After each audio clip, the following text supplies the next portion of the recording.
E aí pessoal, aqui é Igor Macedo. Eu vou mostrar para vocês um projeto que eu desenvolvi com Carlos Eduardo Bentsen para a Universidade Federal do Rio Grande do Norte para a disciplina de Sistemas de Tempo Real, segundo semestre de 2017. Esse projeto é um gerenciador de processos. Aqui a gente vê a tela principal do projeto, onde a gente tem uma lista dos processos em atual execução por esse computador. Temos aqui algumas opções de gerenciamento desses processos. Temos aqui também um gráfico que mostra a utilização das CPUs deste computador no total dos processos, a utilização de memória e a utilização de swap. E temos aqui também um campo de texto que permite pesquisar o processo pelo nome ou por alguma outra característica do processo que esteja listada, como tempo, a CPU do processo, o usuário, etc.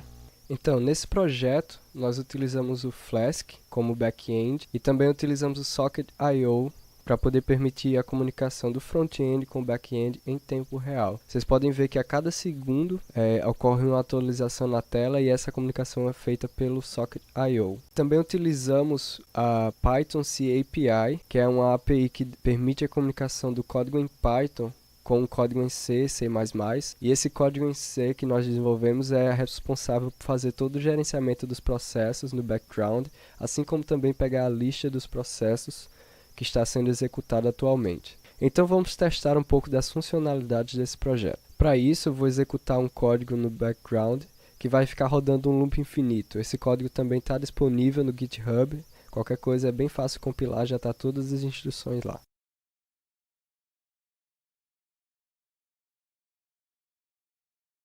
Esse código que está rodando no background, ele é um loop infinito e ele vai ficar consumindo a CPU em que ele estiver sendo utilizado. Nós podemos ver aqui que a CPU 1 está sendo utilizada 100%, então é bem provável que esse loop infinito esteja na CPU 1. Então como é que a gente faz para descobrir? Basta a gente pesquisar por inf, que é o nome do nosso processo que está sendo no background, e a gente pode ver aqui que essa lista identificou o nosso processo, e nas colunas a gente vê facilmente que esse processo que está rodando pelo background está utilizando a CPU 1. Essa é a função de filtro do gerenciador de processos. Um outro tipo de função que nós temos é a função de pause, continue ou kill. E também existe o set CPU. Nesse caso, pause ele vai pausar o processo, continue ele vai continuar o processo que foi anteriormente pausado e o kill vai matar o processo. No set CPU você pode escolher uma das CPUs para que o processo tenha afinidade. E esse processo vai ser executado apenas nessa CPU. Todos esses gerenciamentos acontecem através do PID, do PID do processo, que a gente pode descobrir na coluna da lista de processos, que identifica o PID. Esse processo a gente vê que ele tem o PID de 1473. Então se a gente setar aqui 1473 e der pause, a gente vê que a CPU 1 não mais está sendo utilizada, mas o processo continua aparecendo aqui na lista, apenas com status T, que identifica que ele foi pausado. Se a gente apertar Continue, o processo ele volta para a lista de executando, mas agora, por exemplo, ele foi para uma outra CPU, está na CPU 4. Digamos que eu não quero que ele fique na CPU 4, eu quero realmente que ele volte para a CPU 1.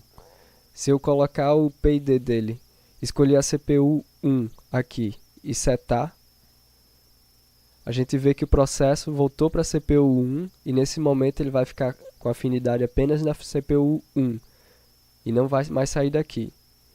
E agora, por último, a gente pode matar esse processo com o comando kill e vemos que o processo sumiu da lista e ele não está sendo executado em nenhuma das CPUs. Um outro processo de teste que nós podemos utilizar é um processo que vai consumir muita memória. Vamos colocar ele para executar agora.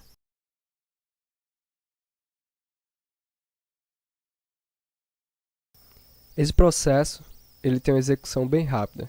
Para isso nós podemos ver que ele vai consumir rapidamente uma grande quantidade de memória, mas logo depois ele vai sumir, porque a memória vai ser liberada pelo sistema operacional. Vamos identificar isso agora. Vocês podem ver que a quantidade de memória aumentou drasticamente e uma das CPUs teve um grande uso por um momento instantâneo.